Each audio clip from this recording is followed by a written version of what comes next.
ஆடி மாதம் புனிதமான மாதமாக கருதப்படுகின்றது. அதற்கு காரணம், இந்த மாதம் முழுவதும் இறை வழிபாடும் ஆன்மீக விழாக்களும் விசேஷங்களும் நிறைந்திருக்கும். அதில் மிக முக்கியமானது ஆடி அமாவாசை. ஆடி முதல் மார்கழி முடிய உள்ள காலத்தில் நம்முடைய முன்னோர்களான பித்ருக்கள் நம்மை பார்ப்பதற்காக இந்த உலகத்துக்கு வருகின்றனர். அவர்கள் பித்ருலோகத்திலிருந்து புறப்படும் நாள் ஆடி அமாவாசை. எனவே அவர்களை நாம் நினைவில் வைத்திருக்கிறோம் என்பதை தெரிவிப்பது போலவும், அவர்களை பூமிக்கு வரும்படி அழைப்பு விடுப்பது போலவும் ஆடி அமாவாசை அன்று அவர்களுக்கு தர்ப்பணம் கொடுக்க வேண்டும் என்கின்றது சாஸ்திரம்.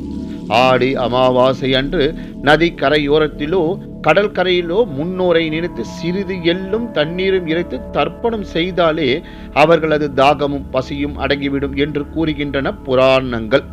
இறந்த முன்னோர்களின் மனம் குளிர அன்னதானம், வஸ்திர தானம், பழ வகைகள் தானம் போன்றவற்றை செய்தல் நன்மை பயக்கும்.